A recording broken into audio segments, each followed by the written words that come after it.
বাংলাদেশের পরিস্থিতি এখন চলিতেছে সার্কাস। এটি এখন বাংলাদেশের বাস্তব চিত্র।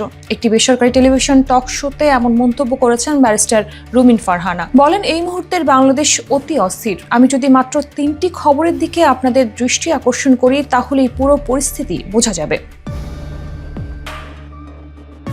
বর্তমান রাজনৈতিক পরিস্থিতি নিয়ে রুমিন ফারহানা বলেন, ছাত্রদলের একজন কর্মীকে নির্মমভাবে করা হয়েছে, যার বিচার প্রক্রিয়া এখনো পর্যন্ত কোনো অগ্রগতি নেই। এই ঘটনার প্রতিবাদে ছাত্রদল শাহবাগ অবরোধ করে। আরেকদিকে বিগত সরকারের সময় বরখাস্ত হওয়া কিছু সেনা কর্মকর্তারা প্রেস ক্লাবের সামনে জড়ো হন।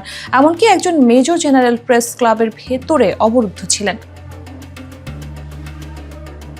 অন্যদিকে কারিগরি শিক্ষা প্রতিষ্ঠানগুলো শিক্ষার্থীদের আন্দোলনের কথাও তুলে ধরেন তিনি। বলেন, কাকরাইল ও হাইকোর্টের আশেপাশে অবস্থান নিয়েছে কারিগরি শিক্ষা প্রতিষ্ঠানগুলোর শিক্ষার্থীরা। ফলে আপনি সহজেই বুঝতে পারেন শাহবাগ, কাকরাইল, প্রেস ক্লাব, এই সব জায়গা ঢাকা শহরের প্রাণকেন্দ্র। নগর ভবনও অবরুদ্ধ ছিল। এমন পরিস্থিতিতে পুরো শহর কার্যত অচল। এমন পরিস্থিতিতে অনেকেই বলেছেন চলিতেছে সার্কাস। এটি এখন বাংলাদেশের বাস্তব চিত্র। এ সময় বাংলাদেশে চলমান বিভিন্ন আন্দোলন এবং এর প্রেক্ষিতে বাংলাদেশে বর্তমান অস্থিরতার চিত্র তুলে ধরেন তিনি।